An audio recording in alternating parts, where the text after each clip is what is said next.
Radio María presenta su programa Jesús sana tus heridas. Conduce Octavio Escobar, psicólogo católico. Bienvenidos. Levántame, Señor Jesús, con la fuerza de tu amor. Levántame, Señor Jesús, porque caído estoy. Mis hermanos, gracias por estar aquí en Jesús sana tus heridas. Gloria al Padre, y al Hijo, y al Espíritu Santo, como era en el principio, ahora y siempre, por los siglos de los siglos. Amén. Iniciamos dándote gracias, pidiéndote perdón por nuestras faltas y nuestros pecados, pidiendo, Señor, que nos unas a la iglesia del cielo, con la Virgen María, los santos y los ángeles. Que nos unas a la iglesia del purgatorio, con las almas del purgatorio, especialmente las más necesitadas de nuestra oración. Que nos unas a la iglesia de la tierra, con el Papa Francisco, con todos los mártires que están muriendo en este momento, ofrendando su vida en la tierra, con todos los religiosos y religiosas, los misioneros que están en sitios difíciles, aguantando sufrimiento por ti, Señor. Te damos gracias también por las Eucaristías que se celebran en la tierra y nos unimos a ellas, y a todos los laicos que oran en la iglesia, para pedirte, Señor, que hoy derrames bendiciones, que hoy nos ames, que hoy nos conduzcas a la tierra prometida donde nos vas a enseñar, donde nos vas a dar, donde fluyen ríos de leche y miel, Señor, a la Jerusalén celestial. Queremos caminar por las calles de Sion, Señor. Te damos gracias, porque hoy nos bendices y nos amas y nos llenas de sabiduría que viene de ti indudablemente, Señor. Lo hacemos por ti, para ti, desde ti. Señor, que seas tú el que nos guía, no nosotros. Te damos gracias en el nombre del Padre, del Hijo y del Espíritu Santo. Después de esta bienvenida, de esta alegría y pues dándole, como siempre, gracias a Dios por poder empezar, vamos a tocar hoy un tema muy lindo, muy lindo. Tal vez ha habido en los días anteriores temas fuertes, temas duros, y hoy quiero hacer una pequeña introducción sobre lo que está en la Biblia de la Virgen María, porque necesitamos fortalecer nuestra posición como católicos, entender el papel precioso, privilegiado, bello que tiene la Virgen María dentro de la cristiandad y dentro de la sanación, como ella, dentro de su amor, nos está ayudando a sanar. Y quiero compartir hoy la meditación de sanación sobre los 7 dolores de la Virgen María. La oración requiere persistencia. Hay una parábola que se llama La viuda pobre y el juez inicuo. Había una viuda que tenía a un juez que no le hacía justicia, entonces la viuda le rogaba todos los días y le rogaba y le rogaba y le rogaba con insistencia que le resolviera su caso. Y este juez, que era malo, que era inicuo, que era un hombre, digamos, de baja sensibilidad humana, con un corazón duro, un día se puso a pensar: esta viejita es capaz de pegarme, yo mejor le hago justicia. De manera que el Señor dice: si eso hace un juez inicuo, ¿cómo no será mi Padre? Insistan en la oración. Ese es el punto 1. La oración de sanación tiene que ser constante y continua. De manera que algo que quiero que quede claro hoy, que quiero compartir con ustedes, es la persistencia en la oración de sanación. Tú vas a un congreso y allá ora un padre y tú sientes una maravilla, pero desafortunadamente la mente no capta todo profundamente, sino hasta que eso se repite. Lo ideal sería grabar esa oración del Padre y escucharla todos los días. Bueno, eso fue lo que yo hice. Y además lo hice frente al Santísimo para que el Señor pusiera en mis labios las palabras. Todo lo que está ahí es lo que yo le pedía al que pusiera en mí, y Él tuvo la misericordia de ponerlo. Vamos a escucharlo, y si quieren hacer ese proceso de sanación. Es una herramienta. Un principio de la sanación es la repetición. Es lindo ir a una misa de sanación, es maravilloso, pero el proceso debería continuar todos los días. En otras palabras, que uno debería hacer por lo menos 70 de sanación. 70 es un número sagrado, el 7 es un número sagrado, Claudia Soraya. Entonces yo le pedí al Señor que me dijera cuántas veces había que hacerlo, y me dijo que por lo menos 70. Las grabaciones actúan en el subconsciente cuando las repetimos conscientemente. Atención, algo muy importante. Una paciente me dijo: doctor, yo me quedé dormida. Le dije: no sirve para nada. La oración implica que tú estés consciente.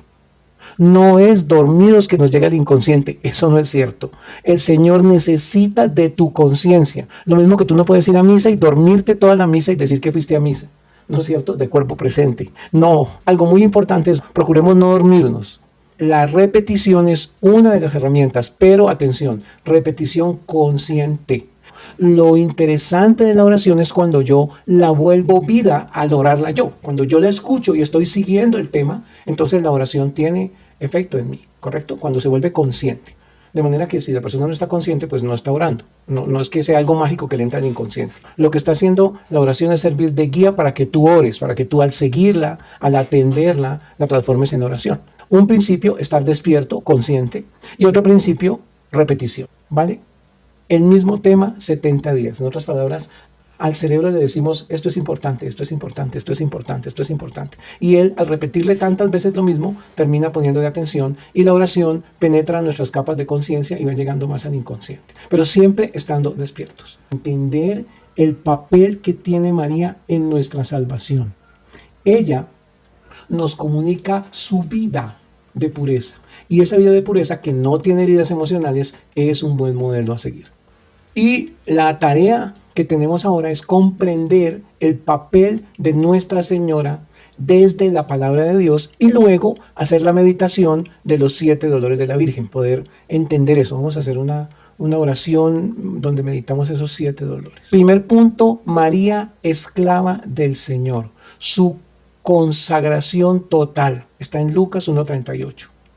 María no es una diosa, sino es hija de Adán. Ella se consagró totalmente como esclava, sirviendo a la persona y a la obra de su Hijo. Es decir, ella es nuestro modelo de servidora del Señor. De manera que María nos enseña la obediencia, nos enseña la entrega completa. Ese es un punto importante y está también en la encíclica Lumen Gentium número 56. Entonces, primer punto, María nos enseña a seguir al Señor, a ser esclavos. Las heridas emocionales nos alejan del Señor, porque son la fuente del pecado. Desde la herida emocional es que nos alejamos del Señor. Y María nos viene a sanar mostrándonos el camino de la esclavitud al Señor. María es el modelo y es la primera cristiana. Como modelo de todo verdadero creyente, ella fue la que abrió el camino de la fe. Cooperó en el plan de la redención al decir el sí a Dios. María es la primera cristiana cuando dice, hágase en mí según tu palabra. Y esa también es nuestra oración. Si seguimos a María, entonces le pedimos al Señor que nos sane según su palabra. Hágase en mí según tu palabra. Dice el profeta, por sus llagas hemos sido sanados. Ese es el camino que tenemos, ¿no es cierto? Lucas 1:38, hágase en mí según tu palabra. María pues nos abre también el camino de que el Señor, no solo nosotros somos esclavos, sino que vamos a permitir que se haga la palabra de Dios en nuestro corazón. Y la palabra de Dios es que Él nos quiere en el cielo, Él nos quiere santos. De manera que ese hágase en mí es sáneme yo según tu palabra. Podemos hacerle una lectura a esa frase. Tiene miles de lecturas, desde luego infinitas lecturas. Sáname según tu palabra. O sea, que se haga en mí la sanación. Entonces María nos está mostrando palabras de sanación. Y nos dice, hágase en mí según tu palabra. Tú le pides al Señor que se haga en mí. Luego seguimos con el punto 3. María es modelo de fe y obediencia, lógicamente. La fe de ella no vaciló y leemos en el Catecismo de la Iglesia Católica en el punto 148 y siguientes, la obediencia de la Virgen. Si por la desobediencia de Eva todos sufrimos el pecado y la muerte, por la fe y la obediencia de María todos nos beneficiamos. Esto está en Génesis 3:15. De manera que María nos está diciendo, miren, hagan lo que Él les diga. Ese es el modelo de ser obediente. Hagan lo que Él les diga, ¿verdad? En las bodas de Caná son sus palabras que son todo un proyecto de vida. Hagan lo que Él les diga. Ese sería el tercer paso importante de María en la palabra de Dios. Luego tenemos el cuarto punto y es que María es hija de Dios Padre. Es la elegida entre todas las mujeres. El ángel la llama llena de gracia. Ella es llena de gracia. Es decir, no le dice serás llena de gracia, sino que es llena de gracia. Hasta aquí voy a hacer una repetición. María, esclava del Señor. Luego, lo número 2, María es la primera cristiana. Sí, es el modelo, es la que dice, hágase en mí según tu palabra. Luego, el número 3, María es modelo de fe y de obediencia. Ella no vaciló, ni aunque vio a su hijo muerto. Luego, el número 4, María es la hija de Dios Padre. Ella es hija del Padre y es la hija llena de gracia. Ella nos está enseñando a ser hijos. María también es madre de Dios Hijo. Jesucristo en cuanto a su divinidad tiene un solo Padre, ¿sí? Pero en cuanto a su humanidad tiene una sola madre que lo engendró en la tierra. Eso está en Lucas 1:31. María es madre de Dios porque engendró a Cristo en su humanidad. Y como Cristo es una persona, la persona divina del Verbo, María es madre de Dios. Esto es muy importante entenderlo porque nos habla de la trascendencia de la misión de la Virgen María, ¿no? Como ella tiene un lugar especial por ser la madre de Dios Hijo. Y luego nos dice que María es el sagrario del Espíritu Santo. El término de la esposa me lo corrigió Fray Nelson. Yo en alguna conferencia dije María esposa del Espíritu Santo y Fray Nelson dice que eso no es exacto. Que María es esposa de José y que el Señor reconoce la esponsalidad de José, lo reconoce a él como su esposo. Por eso el ángel le dice a José, toma a María, tu mujer, y al niño. Toma a tu mujer y al niño. O sea que María no es la esposa del Espíritu Santo, María es la esposa de José. Pero ella es el sagrario del Espíritu Santo. El Espíritu Santo vino sobre ella y la virtud del Altísimo la cubre con su sombra. María es madre de Dios Hijo. Y el punto número 6 es María es sagrario del Espíritu Santo. Asimismo, como la gracia Shekinah venía del arca de la alianza, que era una caja de madera donde estaba la palabra de Dios, María es también esa misma caja, es ese mismo sagrario. María es la zarza ardiente de la teofanía definitiva que nos presenta al Verbo. Y por eso nos arrodillamos ante ese sagrario que tiene a Jesús en los brazos. Eso es Mateo 2:11. De manera que aquí vemos a María como el sagrario. Yo algún día soñé una iglesia con la imagen de la Virgen María, con una estatua inmensa, y el sagrario donde guardan las hostias consagradas, el vientre de ella con una puertica. Y al abrir ese vientre, la barriguita de la Virgen, la hostia consagrada, el copón con las hostias. O sea que sería un altar con una estatua de la Virgen y a la altura del estómago grande de la barriga estaría la hostia consagrada, ¿no? Sería una representación de quién es María, ¿no? Es la que lleva, es la nueva arca de la alianza, la nueva arca de la alianza, el arca de la alianza del Nuevo Testamento. De manera que ella es el sagrario del Espíritu Santo, ella es la que es cubierta por la virtud del Espíritu Santo. Bien, y el punto 7 es que ella es virgen y madre. María concibe y da a luz un hijo con y por medio del Espíritu Santo. Su virginidad se convierte en fecundidad única por medio del poder del Espíritu Santo. O sea, esa pureza extraordinaria, esa virginidad es un misterio que nos permite entender el poder de Dios creador. Dios se hace creador de nuevo en ella y crea la humanidad de su Hijo, ¿no? Eso está en Mateo 1:23 y en el Catecismo de la Iglesia Católica en el 7:23. Hasta aquí entonces estos 7 puntos que me parecieron preciosos en sintonía de quién es María. Y la otra tarea que les pongo para esta Navidad es que se lean el libro de las glorias de María. Yo creo que no es una tarea, es un placer, eso es recreo. Leer ese libro es recreo, no es tarea, es recreo, es deleite, porque el autor es tan claro y tan amoroso, tan enamorado de la Virgen, es San Alfonso María de Ligorio, que nos lleva a comprender, a valorar quién es la Virgen María. Esto es importante porque ella es el acueducto de la gracia. Llegamos a Jesús a través de María. Por eso es tan importante en la lucha contra el demonio y por eso el demonio logra sacarla de muchas iglesias cristianas, algo que ni siquiera Martín Lutero pensó, porque Lutero no fue antimariano. Lutero escribió preciosos poemas a la Virgen María y amaba a la Virgen María y habla muy bien de la Virgen María.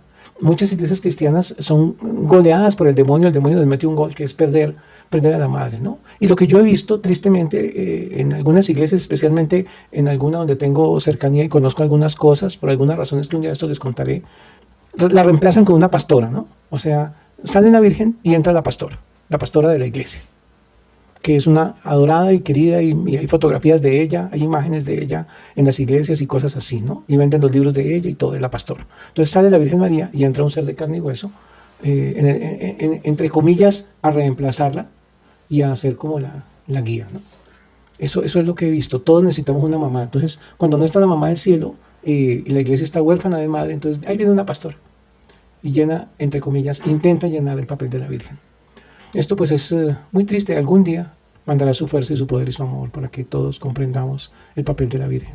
Muchos hermanos cristianos no católicos que han ido y vuelto, que se han muerto y han vuelto, que han conocido la muerte, se asombran de verla intercediendo por ellos. Tal vez porque fueron bautizados en la Iglesia Católica y tal vez porque la Virgen los ama también tanto, tal vez porque la Iglesia Católica ora tanto por los hermanos cristianos que están separados, que no están bajo la autoridad del Papa, que son desobedientes, hermanitos desobedientes, que la Virgen los auxilia en el momento de la muerte. Y han reconocido muy a su pesar cuando vuelven que en el momento del juicio la vieron intercediendo, que era su abogada, que ella estaba ahí defendiéndolos. Y aunque ellos no creían en ella ni la querían, ella sí estaba ahí.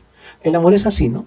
Dice Andrea que el testimonio de la película El cielo es real. Ok, y es un libro también. El niño que muere en el libro describe que ve a María en el cielo. Y el papá era un pastor protestante. Sí, Andrea, es parte de esa historia. No es raro que él haya visto a la Virgen y que la Virgen lo está guiando. Aquí como este resumen cortico, porque de María podríamos hablar miles de horas, pero es como un pequeño resumen para mirar la calidad, fondo de la Virgen, lo profundo que ella tiene en la obra de la salvación, pero además, ¿dónde está en la Biblia? Porque a veces nos dicen que eso no está en la Biblia, ¿no? Todo lo que yo les he dado son citas de la Biblia, ¿no? Y también hay citas del Catecismo. Hasta aquí tenemos el papel de la Virgen María y la importancia de que nosotros nos enamoremos de la Virgen. La Virgen sana, además, la relación con nuestra mamá. Esto es muy importante.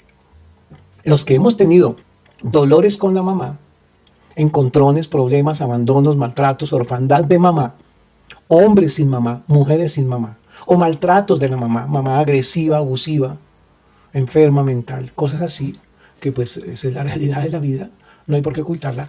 Reconstruimos nuestra imagen materna con la Virgen María. En los casos de homosexualidad femenina, es muy importante que la chica con la que nosotros estamos trabajando, que tiene esas tendencias de atracción hacia el mismo sexo, se enamore de una mujer, de la Virgen, para que la Virgen no le devuelva sexo, como hacen las otras mujeres que están en esa misma carrera, desesperada buscando amor, sino le devuelva amor, un amor puro. Y la Virgen entonces sana ese dolor de las mujeres que fueron maltratadas por la mamá y que viven buscando el afecto de la mamá. Ese es el caso de la atracción hacia el mismo sexo. Y en el caso de los hombres que sufrieron abuso, ven a la mujer como un objeto, la Virgen María se convierte en la sanadora de la relación hombre-mujer. La Virgen sana la relación que yo tengo con la mujer, la eleva, la vuelve más profunda y reemplaza a mi mamá. Me da la reconciliación con la parte femenina. La Virgen María sana nuestra imagen de la figura materna. Cuando hemos tenido una mamá maltratadora que nos abandonó, que se fue, que nos abusó, que nos gritó, que nos hizo mucho daño, o que todavía yo tengo pacientes que mi conclusión es que la mamá las odia porque la mamá está enferma de desamor y odia a su hija, mujer, e idolatran al hijo hombre. No sé si han visto esto, que es un fenómeno bien interesante, ¿no? Una mamá que odia a la hija, o sea, las palabras que dice son de odio y de maltrato permanente. Y con el hijo varón lo endiosa. Es una patología bien interesante. La Virgen viene a sanar. Hay una historia preciosa con Karol Wojtyla, que luego sería Juan Pablo II. Él quedó huérfano hacia los 11, 12 años, perdió a la mamá. Y el papá, que era un hombre muy devoto, se lo llevó al santuario de la Virgen de Czestochowa y lo puso al niño Karol frente a la imagen de la Virgen y le dijo: como tu mamá se murió, ahora ella, la Virgen, será tu mamá. Pídele lo que quieras.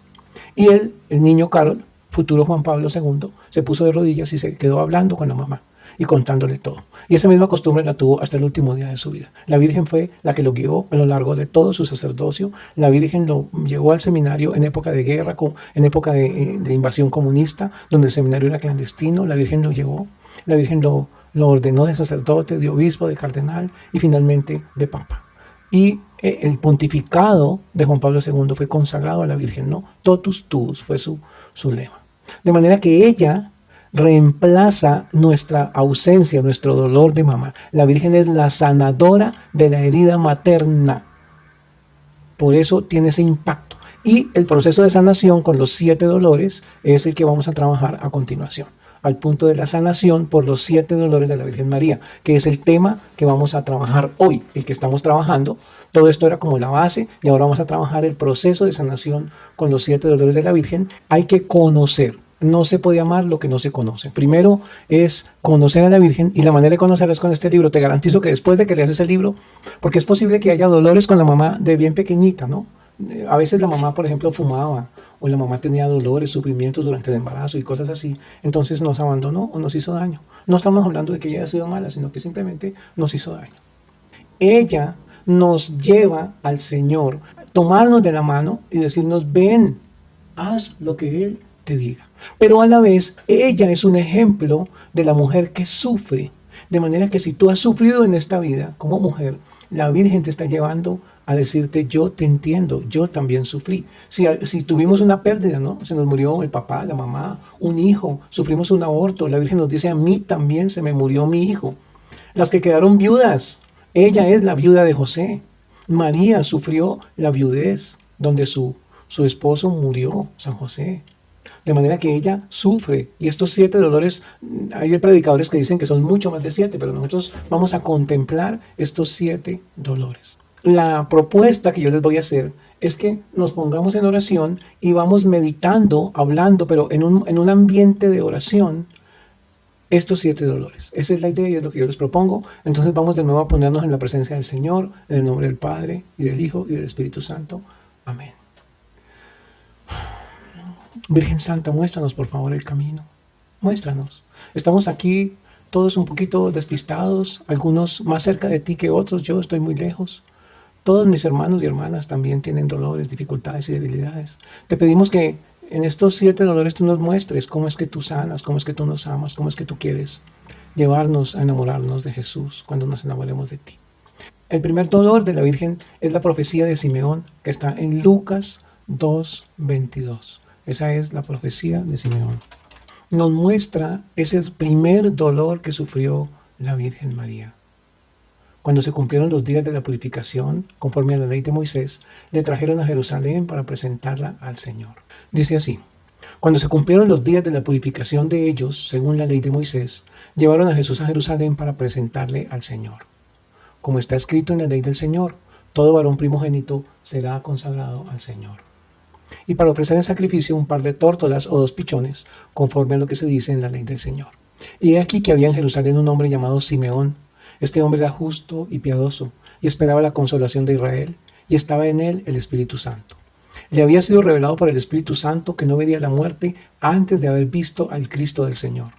Movido por el Espíritu, vino al templo, y cuando los padres introdujeron al niño Jesús para cumplir lo que la ley prescribía sobre él, le tomó en brazos y bendijo a Dios diciendo: ahora, Señor, puedes, según tu palabra, dejar que tu siervo se vaya en paz, porque han visto mis ojos tu salvación, la que has preparado a la vista de todos los pueblos, luz para iluminar a los gentiles y gloria de tu pueblo Israel. Su padre y su madre estaban admirados de lo que se decía de él. Simeón les bendijo y dijo a María su madre: este está puesto para caída y elevación de muchos en Israel y para ser señal de contradicción. Y a ti misma una espada te atravesará el alma, a fin de que queden al descubierto las intenciones de muchos corazones. Palabra de Dios. Entonces, en este verso 35 está el dolor que sintió la Virgen María cuando ella ve a través de la profecía de Simeón. Ella ve el dolor infinito que su hijo iba a sufrir, y ella, que era carne de Jesús, ella que estaba atada completamente a él, siente ese dolor. De manera que vamos a pensar en una mamá a la que le dicen su hijo va a morir, va a ser condenado, va a ser escupido, va a ser latigado, y ella ve todo ese dolor. Y ella ve el dolor que va a sufrir porque tenía esa visión clara, tenía esa clarividencia en las personas santas. En su corazón sentía todo. Y el profeta le presenta su propia pasión. Entonces vamos a pedir que por los méritos de ese dolor de la Virgen María podamos ser sanados. Vamos a pedirle en este momento a la Virgen María, contemplémosla en ese corazón atribulado, lleno de dolor, lleno de amargura, porque siente el sufrimiento de su hijo. Es como cuando llegan a una mujer campesina y la guerrilla le dice: vamos a llevarnos a su hijo para el monte, vamos a llevárnoslo para la guerrilla. O llevan los paramilitares y le dicen: vamos a llevarnos a su hijo. O cuando un hijo es secuestrado y le dicen que le van a matar, o cuando un hijo muere en los brazos de su madre, ella ve todo eso, puede ver ese sufrimiento y ese dolor. Entonces vamos a sentir ese dolor de la Virgen. La sanación viene de meternos dentro del dolor de la Virgen. Una espada te atravesará el corazón. O sea, está el dolor de ese verso 35. Y a ti misma una espada te atravesará el alma. Imagínense el dolor que siente la Virgen María cuando el profeta Simeón le dice que una espada le atraviesa el alma. Entonces contemplemos este primer dolor de la Virgen, este misterio de dolor de la Virgen, que es la profecía de Simeón, y pedimos al Señor que nos ayude a comprender. Pero si tú meditas ese dolor en ese momento a la Virgen, tienes un niño perfecto, no está pasando nada, es el profeta el que le dice que va a sufrir. Vamos a pedirle a la Virgen. Recuerden que esto es una gracia. El meditar estos misterios es una gracia. De manera que no viene de nuestras emociones, viene de la gracia. Entonces pidamos en este momento la gracia de comprender intelectualmente, porque somos inteligentes, el dolor de la Virgen María. Miremos a una madre a la que le dicen: su hijo va a morir y a usted la va a atravesar una espada. Ese es un sufrimiento. El acto de adoración al Señor no está caracterizado por las emociones, está caracterizado por la comprensión. Entonces piensa en el dolor de una madre que sabe que su hijo va a ser sacrificado. Piensa. A veces nosotros tenemos, si no somos padres, tenemos un perrito al que queremos, o un sobrino al que queremos, o un niño en la calle, y nos duele ver a ese niño en la calle. Ese sufrimiento es entender. Y a veces nuestro corazón está duro y no somos capaces de sentir ese dolor. Entonces le pedimos al Señor, Señor, transforma mi corazón de piedra en un corazón de carne. Esa es la oración para poder meternos en este dolor. Señor, transforma mi corazón de piedra en un corazón de carne. Porque no todos sentimos el dolor. Pero vamos a pedirle a la Virgencita y al Señor que nos den la gracia de comprender y entender desde la mente y desde el corazón los dolores de la Virgen María. A mí me ha pasado que oro por personas y las pongo a orar con la Pasión de Cristo, donde está descrita la Pasión, un CD donde está descrita la Pasión, y dicen, no sentí nada. Y ahí dice que el Señor lo latigaron y se oye el ruido de los latigazos y los gemidos del Señor y todo. Y la gente dice, no sentí nada. Bueno, cada vez hay que pedir ese don. Es una gracia. Señor, transforma mi corazón de piedra en un corazón de carne. Es una gracia que tenemos que pedir. No le tengamos miedo a pedir esa gracia. Señor, transforma mi corazón de piedra en un corazón de carne. Que nos permita contemplar este misterio de una madre que sufre cuando su hijo es visto por ella a las puertas de la muerte. Entonces, este es el primer dolor y pidamos la gracia de sentir y de entender el dolor de la Virgen. Luego viene el siguiente dolor, el niño perdido en el templo. Lucas 2, 41, 50. El niño perdido en el templo. Vamos a mirar en el verso 41, dice, sus padres iban todos los años a Jerusalén a la fiesta de la Pascua. Cuando tuvo 12 años, subieron ellos como de costumbre a la fiesta. Y al volverse, pasados los días, el niño Jesús se quedó en Jerusalén sin saberlo sus padres. Pero creyendo que estaría en la caravana, hicieron un día de camino y le buscaban entre los parientes y conocidos. Pero al no encontrarle, se volvieron a Jerusalén en su busca. Y sucedió que al cabo de 3 días le encontraron en el templo sentado en medio de los maestros, escuchándoles y preguntándoles. Todos los que le oían estaban estupefactos por su inteligencia y sus respuestas. Cuando le vieron, quedaron sorprendidos y su madre le dijo, hijo, ¿por qué nos has hecho esto? Mira, tu padre y yo angustiados te andábamos buscando. Él les dijo, ¿y por qué me buscabais? ¿No sabíais que yo debía estar en la casa de mi padre? Pero ellos no comprendieron la respuesta que les dio. Palabra de Dios. Miren, entonces, no sé si aquí ustedes sí pueden sentir el dolor de una mamá a la que se le perdió su hijo.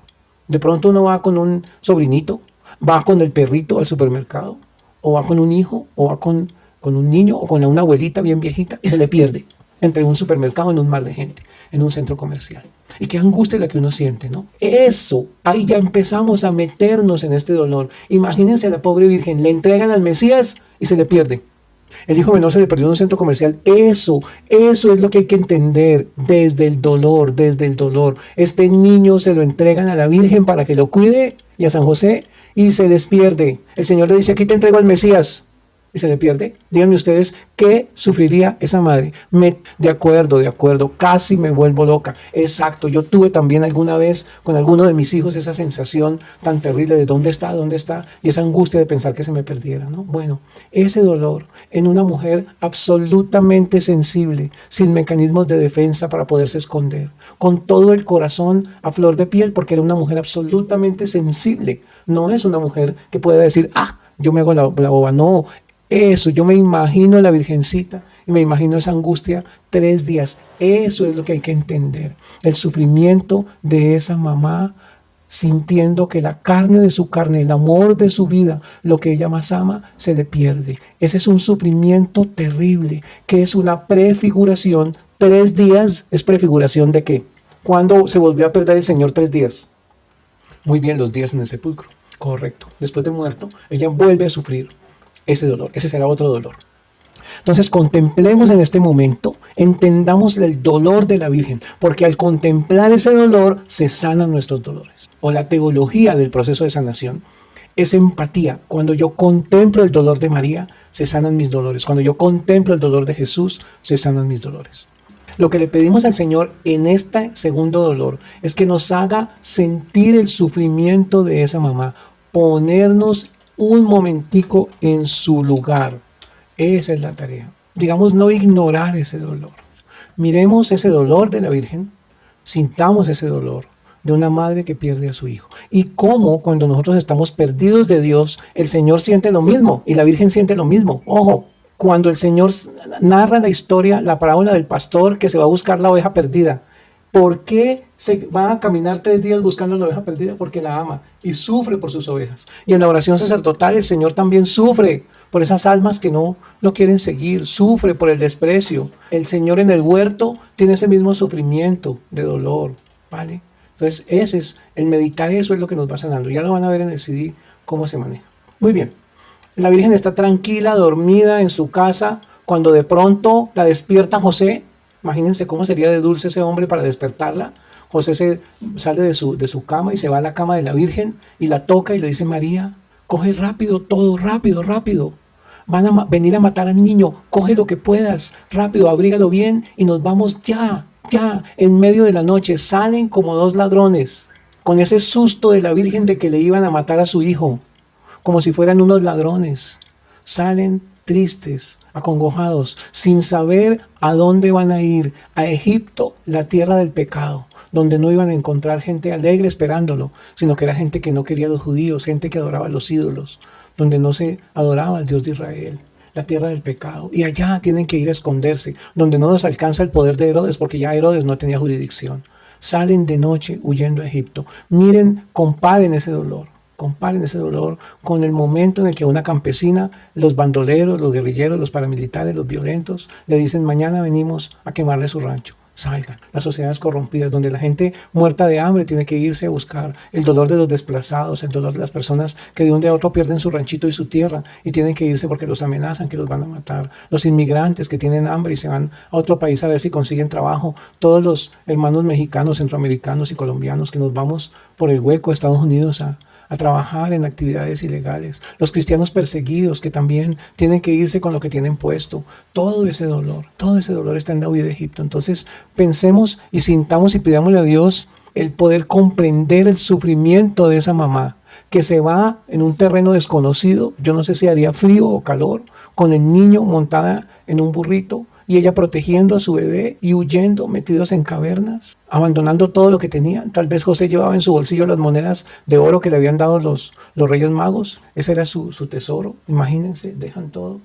Y ese dolor, ¿no? Ese dolor. Pidámosle al Señor que nos muestre ese dolor y que nos ayude a entender todas las heridas del abandono, ¿no? Todas las heridas del miedo, todas las heridas de la angustia, todo el sufrimiento que hay en la Santa Virgen María. Luego tenemos cuando María se encuentra con Jesús camino al Calvario, cuando ella ve a su hijo atormentado, donde él ve a su madre, se encuentra con la madre. Imagínense una mamá que ve a su hijo atormentado, coronado de espinas, ensangrentado, vuelto a un guiñapo humano que ni siquiera se puede reconocer. Tal vez ella lo reconoce solamente por sus ojos, por su mirada, pero todo lo demás es una cara sanguinolenta. Y la mamá ve a su nené, a su niño, a su bebé, a su hijito precioso, atormentado, lleno de dolor, tratado como un malhechor, como un ladrón, como el peor de los criminales. Ella, que sabía que su corazón era puro. Pensemos en esa imagen, miremos esa imagen con nuestro corazón, de la Virgen en ese momento de dolor, viendo ese guiñapo sanguinolento que era el Señor, donde no se podía ni reconocer su rostro. Pero la madre lo reconoce por su mirada y se cruzan la mirada en un momento. Se cruzan la mirada en un momento. Las palabras que ponen en la película son del Apocalipsis: Madre, mira cómo hago todas las cosas nuevas, como un gusano, ¿no es cierto? Entonces contemplemos ese dolor. El ejercicio de sanación es contemplar ese dolor, contemplar el dolor de la Virgen. Es meternos en el corazón de la Virgen. Pidámosle a Dios la gracia de podernos meter en el corazón de la Virgen. No es imaginarnos con la inteligencia, es sentir, pedir la gracia de sentir ese dolor de una mamá que ve a su hijo masacrado, maltratado y que sabe además que va a morir. Ese encuentro, ¿cómo le haría sufrir? ¿Cómo? Sin poder hacer nada, porque ella es impotente ante el Imperio Romano, ante los judíos. Ella, aunque quisiera, no podría hacer nada. De hecho, yo creo que parte del escarnio que le producen al Señor sus torturadores, que somos todos, es ponerle a la Virgen al frente, ¿no? Ellos hubieran podido privar a la Virgen de la vista del Señor, pero se la ponen al frente para que Él también sufra la vergüenza y el dolor de ver el sufrimiento de su mamá. Entonces miremos, identifiquémonos con esa mamá que sufre, con esa mamá que ve el rostro ensangrentado de su hijo, del que ama. La indefensión de la madre que ve a sus hijos en la cárcel sufriendo por crímenes no cometidos, correcto. Tantas mujeres que hay en nuestra América Latina, ahora en Venezuela, tantos niños inocentes, estudiantes, condenados, y las familias sufriendo, Sairam, todos estos chicos, líderes de la oposición, valientes, niños de 18 o 20 años en la cárcel. Leopoldo, todas estas personas que están presos injustamente aquí en Colombia también, personas que cumplieron con su deber y por persecución política están en la cárcel. Muchas personas de delincuencia común acusadas injustamente porque han sido engañados. El dolor de la madre al ver a su hijo drogadicto, los dolores de la madre viendo a sus hijos enfermos terminales, unos papás que tienen un niño con cáncer que sufre. Todo ese dolor es lo que entendemos, lo que nosotros tenemos que meter, porque al entender ese dolor se abre nuestro corazón al dolor, se abre nuestro corazón a la compasión. Una mamá que un hijo adicto, tirado en la calle, que pasa por la calle y encuentra a su hijo como un mendigo pidiendo limosna para consumir droga. La impotencia, el dolor. Ella quisiera estar 1000 veces en la cruz, ahí en ese calvario, en esa vía dolorosa. Y ese es el sufrimiento de la madre. Ese es el sufrimiento de la madre. Y esa es nuestra meditación. Esa es una meditación santa. Los santos meditaban estos misterios para poder santificarse. Eso se llama contemplación. Es una oración lo que estamos haciendo. El imaginarnos, el hacer esa composición del lugar es una contemplación. Entonces yo les pido a ustedes que se imaginen estar ahí, que se pongan en el papel de María y miren a ese Jesús. Que se pongan en el papel de Jesús y miren a esa María. Mis hermanos, gracias por estar aquí. En Jesús sana tus heridas. Gloria al Padre, y al Hijo, y al Espíritu Santo, como era en el principio, ahora y siempre, por los siglos de los siglos. Amén. Radio María presentó su programa Jesús sana tus heridas, conducido por Octavio Escobar, psicólogo católico. Les esperamos la próxima semana aquí en Radio María. Con la fuerza de tu amor, levántame, Señor Jesús, porque caí.